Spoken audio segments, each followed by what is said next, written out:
Ready for a digital dive? You're listening to the GZ Chop Shop Podcast, the weekly tech and gaming media podcast that breaks down the latest news, lore, and more. So plug in, because the GZ Chop Shop starts now. Yo, what is up, everybody? Project Itachi here. Welcome back to another week of the GZ Chop Shop podcast, your podcast for everything tech, gaming, and entertainment related. And we have a very entertaining and informative episode lined up for you guys this week. But before that, huge shout out to our Patreons, especially one of our Patreon VIPs, Sailor Lion, for bringing some amazing articles to our attention in our Discord server. So thank you very much, Sailor Lion. We really appreciate all those articles you bring to us each and every week. Very, very amazing. And if you guys want to be recognized on the show, check out our Patreon page, patreon.com/OSM Media, for some exclusive content, exclusive podcast episodes, and probably some bloopers. I think I'm going to start leaving some of the pre-show dialogue in some of those, because we have some really good conversations before the show even starts that don't make the mainstream cut. So if you guys want to hear some of that back and forth banter of before the show, visit our Patreon page, patreon.com/OSM Media. Now, this show, for the most part, this episode is going to be all about Warners. Wait, what? Yeah, this is going to be all about you, buddy. And it actually still ties into the show script that I gave you. He's probably like, wait a minute, hold on, this was not on the script. For the better part of a decade, you have been a PC exclusive gamer. And recently, within this last week, What are you getting at? you have purchased a PS5. Oh, shit. Yeah. How do you feel, sir? I'd really like to thank myself, thank me, and then thank me again for all the hard work I have put in to finally put enough time and money aside to have another gaming console. When I finally went full PC, it was back when I had a PlayStation 3. Mm-hmm. I had just gotten it, and I had an Xbox 360. And man, Jesus Christ, that was a long time ago. That might have been longer than 10 years. Anyways, and I never went back to Xbox. I didn't see a reason why. If you have a gaming PC, the programs, Microsoft, all the same games are on the PC plus a lot more. I found Xbox meant nothing to me anymore. I could use an Xbox controller, keyboard, mouse, whatever. But I hadn't played PlayStation in a long time, and I did miss it. I never got the PS4. I was just really into the PC, and the Switch. And then I did want a PS5 when it dropped, but They were impossible at the time. they were impossible to get. And I think I was telling you yesterday. I think I told you this yesterday. When I went on Memorial Day of all things. Everybody was out celebrating Memorial Day, and you and snuck into the store. They want to celebrate it, and I'm like, I'm gonna go buy a gaming console. It's time for a PS5. And I walked in there, and I remember I think I told you this part. I saw two people in there walking out with an Xbox, and I noticed that. Maybe just because I'm a gamer, I just noticed that they had that. But I also, because I notice a lot of shit around me. Anyways, I have an unnecessary amount of attention to detail, and it's very annoying sometimes. Yeah. And I noticed that nobody gave a shit. Nobody cared that was there. A lot of people, by the way, for Memorial Day, and nobody cared. They're like, whatever, they're just going about the business. I walk up to the counter and I'm like, yeah, I'd like a PlayStation 5. And he was like, oh. And I'm like, I'm sorry. Is that a luxury item? Are they not the same price as the Xbox? Am I missing something? And he goes, which version would you like? And I'm like, version? What? Yep. There's two versions. I was like, well, do you got a digital one? Because as much as we complain about the digital era and discs kind of slowly making their way out, I figured I'd just get a hard drive, and I'm not probably going to buy a disc anyways. I think that comes from just having a gaming PC for so long. Mm-hmm. But That one they didn't have, but he had like we have a 1 disc. Apparently they sell a 5 disc. Yeah, they have the Apparently 5 disc rare, changer one. Yeah, but they had a 5 disc changer, and I was like, well, how much is that? Like, first of all, why? Like, why? But also, how much? And dude, it was crazy. It was like $800. Yep. I was like, for a bigger disc drive, like, Jesus. Anyways, I just ended up getting the regular PS5. It was I think it was 800 gigabytes. Yeah, and then they say 1 terabyte, like, but it's actually like 800 gigabytes. Yeah, like after all that. So I was like, all right. And then I got it. And this is something no one's ever said to me. I'm not making this up. I wish I was making this up, but I'm not. When he handed it to me after I paid for it, he goes, "Congratulations." And I'm like, I'm like, what? It's like winning the lottery. Did I win? Like, what? Did I win something? Congratulations for being patient for 2.5 years. Yep. Like, what do you mean congratulations? And he was just like, it's a pretty awesome console. I hope you enjoy it. And I'm like, okay. And I noticed when I was walking out, people were staring at me. And I just remember back with the Xbox, the 2 people walk around, nobody cared. Shit. Like, I was just kind of looking around. And I know it comes off like I'm hating on Xbox, but that's because I am 100% hating on Xbox. Just spend a few $100 more and get a gaming PC, and you have like way more. But anyways, I won't go down that rabbit hole. I don't care if y'all hate me or not. But I've never been like, yeah, PlayStation's better or anything like that. However, I do remember when I had the PS1, 2, and 3 that there were always exclusives that I really liked. And some of those exclusives, even for the PS4, eventually came to PC. And I loved them. So come home. I hook it up to my good TV, by the way. My good TV, not the TV I was currently using. I got my good one out of storage. Dude, I was actually impressed. I was pretty impressed because, like, from my PC, I have a 3 2K monitors. They're not HDR, but they're good monitors. My TV's HDR. It can take all that. I hooked the PS5 up to that thing. Turn that, like, the some of the games are like, do you want to use HDR or not, whatever, and you have to like sync it with the PS5 and all that. And honestly, I was impressed. Like, this shit looked clean, man. Yep. It looked so good. And then downloaded some games, and then you beat my ass in Mortal Kombat 11 yesterday, like 40 times.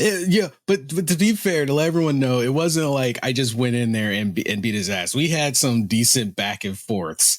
I mean, it was because we're both right now, we're pretty trash at it because you haven't played any of the Mortal Kombats. To be fair to Warner, you haven't played any of the Mortal Kombats since like the PS3 era.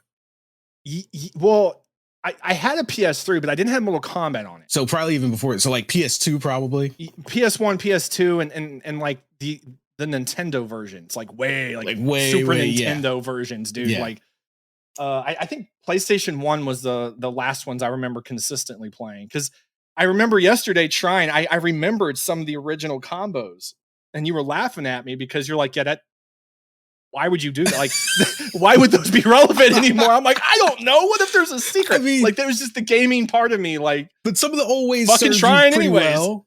Some of them served you pretty well. Those jabs, like that stuff started adding up. My only saving grace was that I have been a gamer most of my life, so I was able to pick it up and like figure some shit out fairly easily. Otherwise, for all intents and purposes, I was total trash. It was so much fun. And like, but yeah, it was fun. It was fun. And now that you've gotten to play around with the menu, because for everyone listening, I got mine finally in January, so I haven't even had mine a year yet. And here we are, almost 6 months later, and you finally got yours. So it's still technically it's a new experience for you, still somewhat a new experience for me. And I've had I never got to have a PS1. I always had to play at my siblings, my extended family siblings' place for a PS1. I didn't get a PS2 until after the PS3 had come out, and I just this was when GameStop was still in its prime and you could backtrack and get old school stuff. I actually wound up getting the PS2 from a friend who they got a slim, and they were like, yeah, I don't want my big one anymore.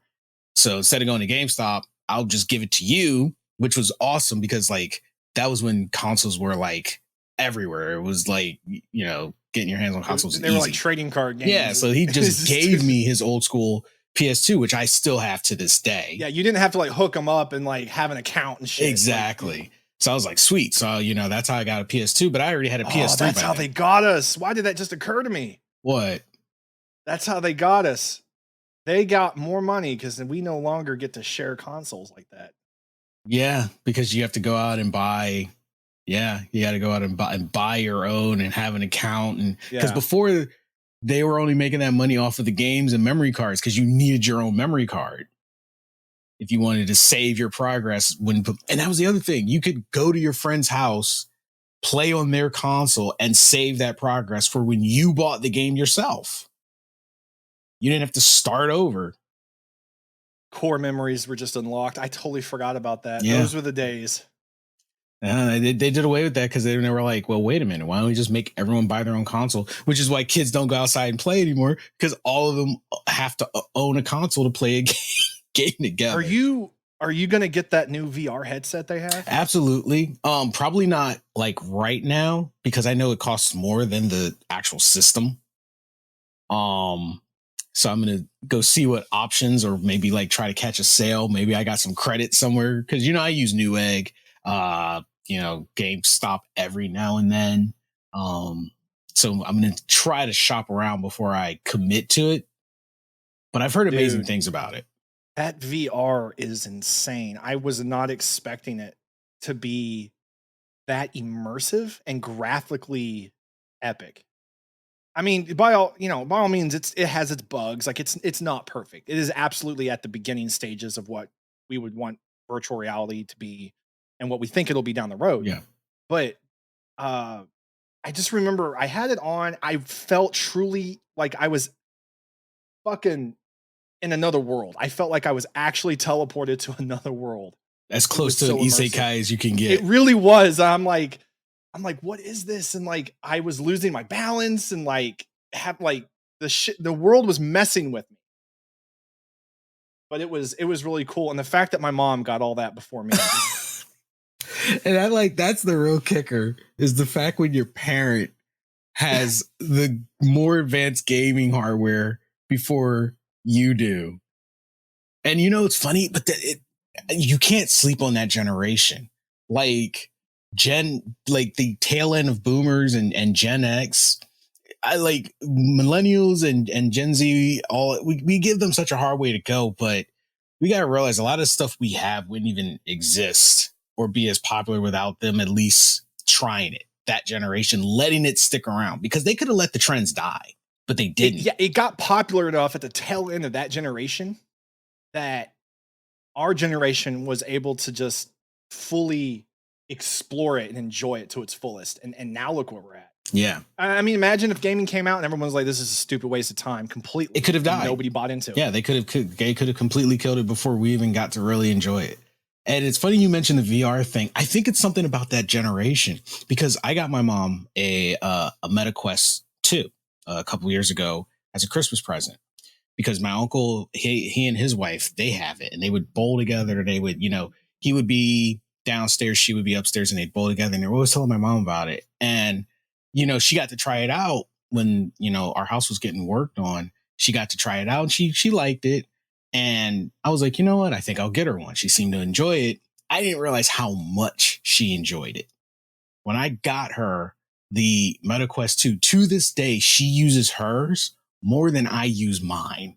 To the point she even has like a carry case. She's got all these accessories for it.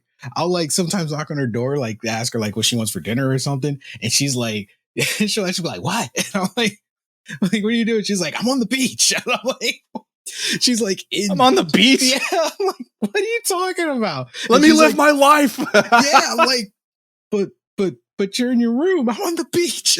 Okay.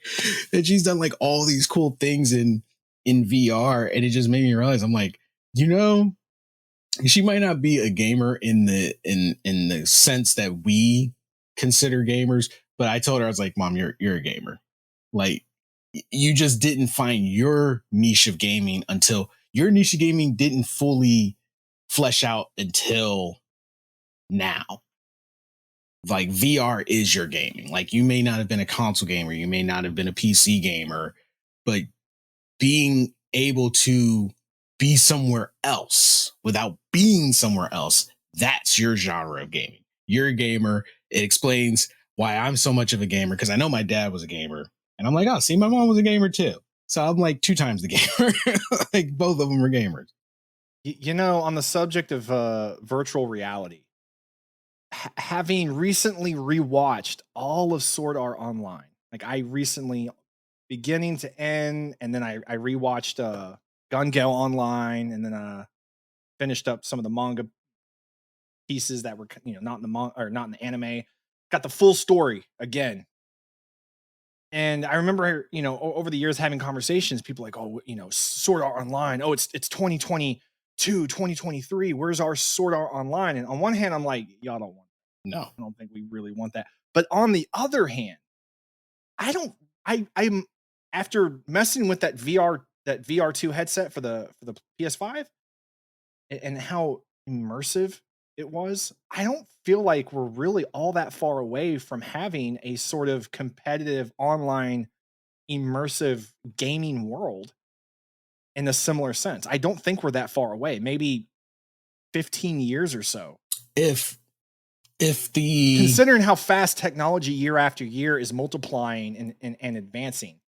And you got to think, if I think it's called Neuralink. Yeah. Yep. If Neuralink comes to fruition in the next 5 to 10 years. Well, I think the FDA just approved it. So in like the next 5 years, we'll probably start seeing test trials. And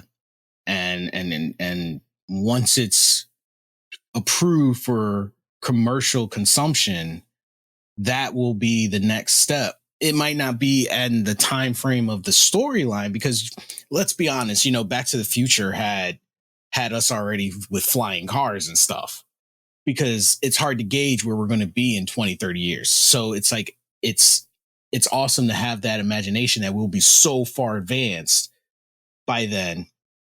So Sword Art Online pretty much did the same thing. Like, hey, down the road, this is what came to be. But in their eyes, it's like a parallel, they wrote in a parallel universe.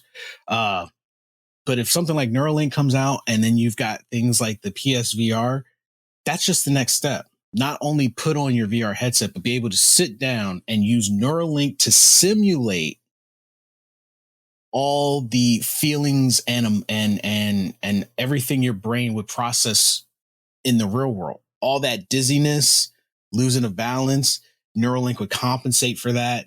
So then at some point, your mind would be controlling the game. You put your headset on, Neuralink does the rest, sends those signals to your brain to process, hey, and we're already trying to step into bringing the game to reality.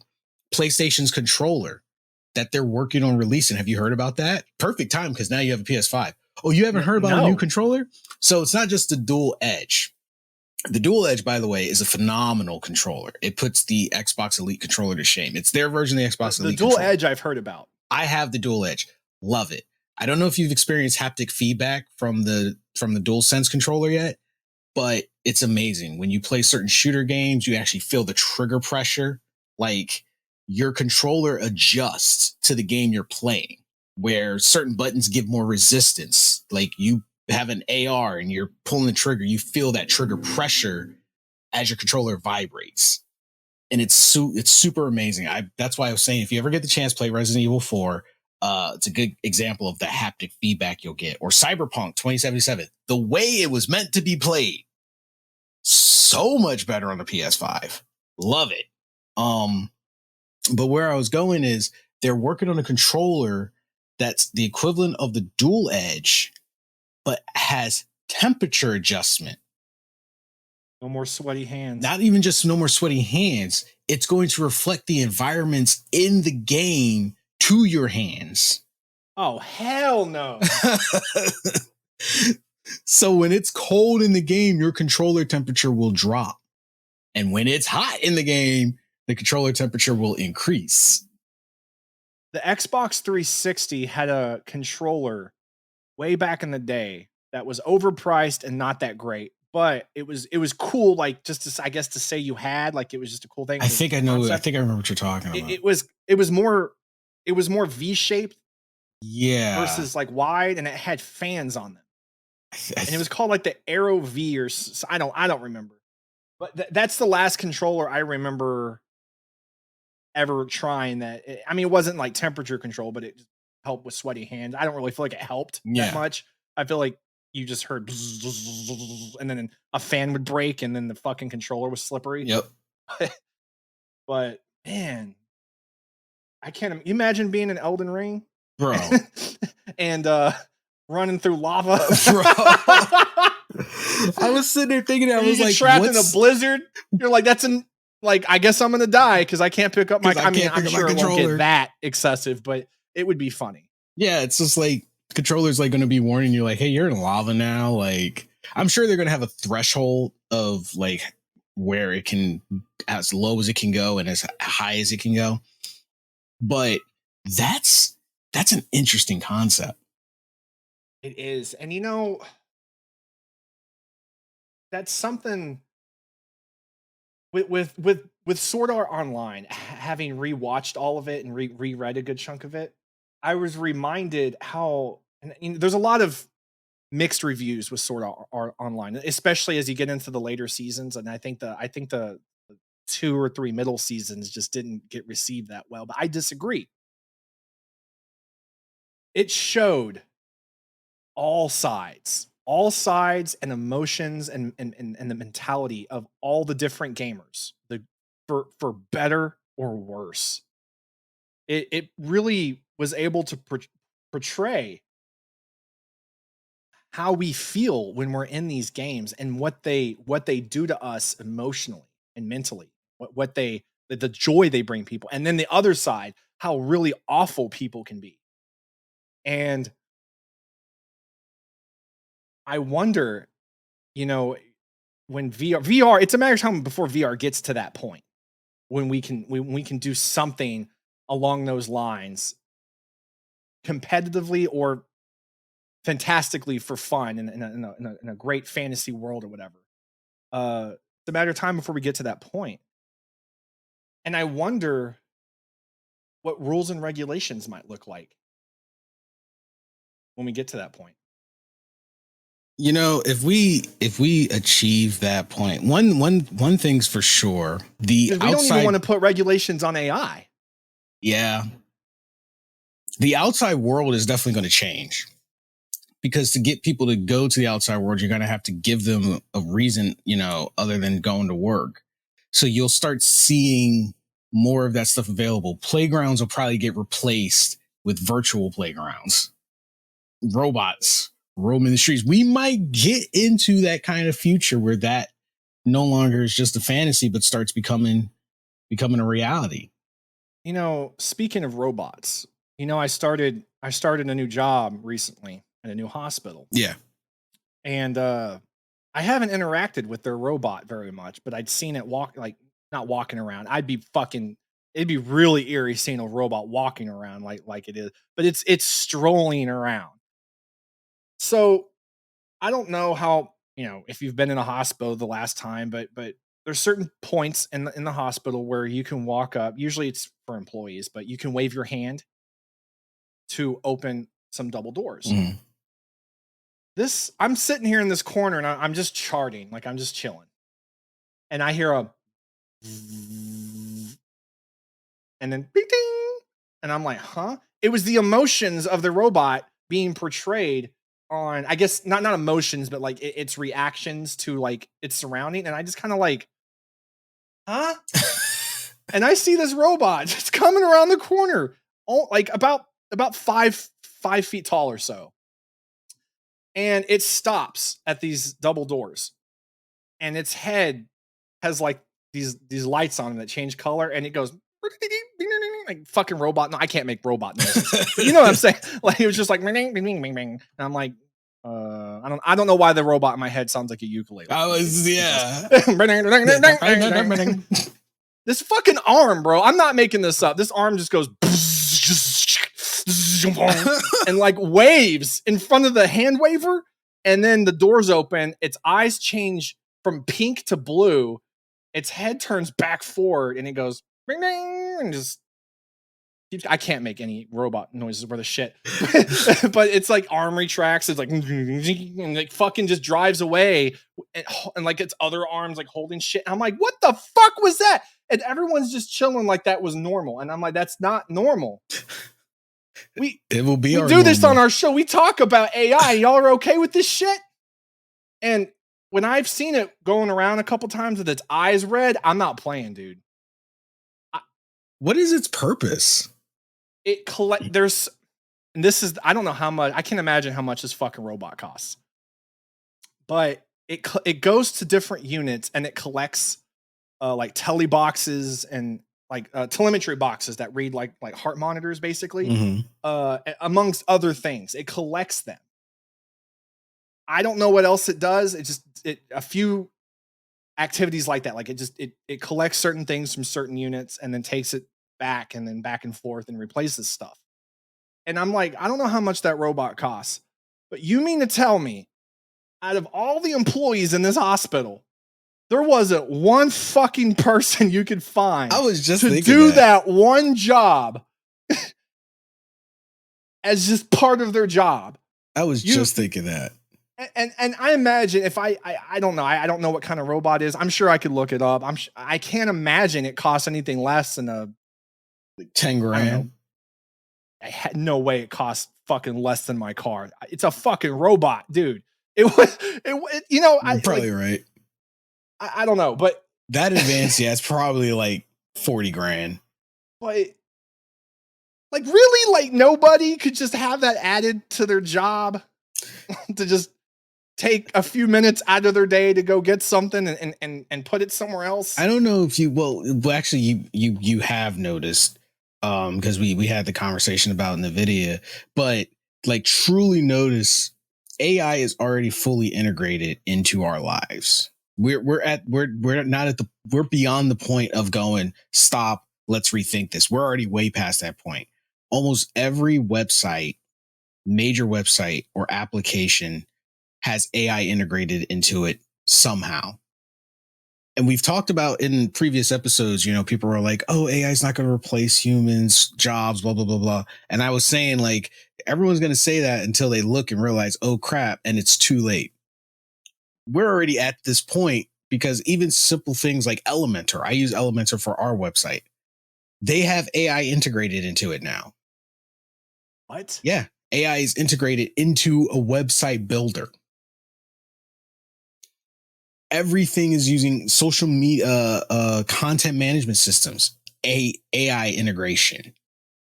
Most websites have AI integration now. Look at all the apps that are promoting AI, art generators, AI. We are there already.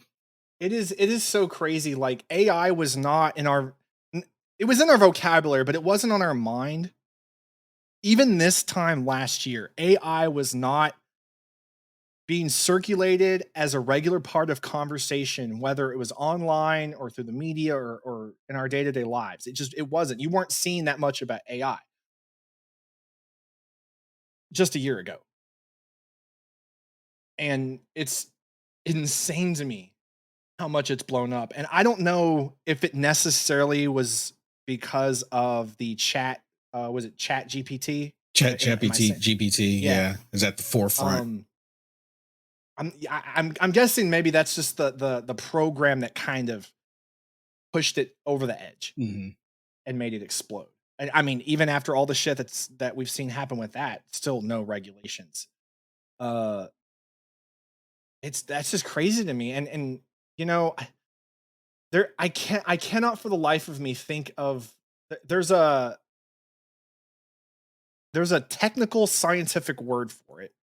I can't. I've only seen it a few times. I tried to look it up the other day. I can't. Maybe someone listening will know the word for it, but it's a word for what it basically, like the mathematics behind how technology multiplies in its ability to grow exponentially year after year after year. You know, it's not technology increased simply twice as much from last year. It's how much year after year after year it's exponentially multiplying and increasing. And there's a word for it. And I cannot, I don't remember but it's a really interesting when I did read about it. It was a long time ago, but just, it was like an article about how back in the 80s and 90s, when we really started messing more with programs and robotics and computers, we went to the moon back in the late 60s, early 70s, and the math involved there, and just how technology continues to multiply and increase every single year. And it was projected that like how far we've gone since maybe we've gone to the moon versus now is going to be exponentially, like the growth there is going to be way more than just that past 60, 70 years over the next 60, 70 years. Absolutely. Because technology and now with AI involved, and there's a fucking word for it. And I'm not very good at explaining this because obviously I don't remember the word for it. But yeah, I can't for the life of me remember what it was called. But it was a really cool article. But anyways, I looked up the robot, by the way, $80,000. $80,000. With like yeah, it's just starting off, and that's one of their lower end ones. And then it like $1,000 a month for like maintenance and programs and updates. You know, it honestly, with what you said earlier, and you said they couldn't just find someone to pay to do that as their extra job. That was part of the problem. Probably they didn't want to have to pay. That's $80,000 paid, done. They don't have to pay a salary. They don't have to give benefits. That robot does that nuanced job that someone else would probably complain about doing or drag out doing to get overtime. They paid $80,000. They probably pay less than half that for its maintenance. And then that's, they don't have to worry about paying a person for that. And if companies can, this is what I was talking about. That's already replacing a job that could have been available to a person, may have previously been available to a person that they said a robot can handle. And the more jobs that AI can take over, these companies would be willing to shell out $80,000 because as AI becomes more prominent, more accessible, the price for those robots will drop because there'll be more of them. And if these companies can fill their factories with AI to do what people previously did, they will, because one, it's more affordable labor. It's a one-time fee. Then you just pay for maintenance. You can have round the clock. So they don't have to worry about, they only work 9 to 5. You can just have them running as long as you're willing to pay that electric bill and keep up the maintenance. You don't have to pay benefits. You don't have to pay out retirements. This is what I'm talking about. This is the part of this little thing that gets me here. It says here, some of its duties include delivering lab samples and running patient medication supplies and other items for patient care and assisting nurses so that nurses have more time with their patients. I'm sorry. That robot has done zero to make my day easier. If anything, it was a distraction. I have a feeling. What is that? iRobot, when Will Smith's like, I don't trust them. Yep. And they're like, why do you hate them? And I feel like you're Will Smith. I'm gonna become this person that's like, a robot will be there like, how can I help you? I'm like, get the fuck away from me, filthy robot. And everyone's gonna be like, why are you discriminating? I'm like, it's not discrimination. I don't want this robot here. Watching me. Do we have the first rule of like robotics? No, because we don't have any rules and regulations on AI, and we're over here fucking doing this. And now they're in the hospitals. Look, I know I'm reaching a little bit, but am I considering what AI is doing right now?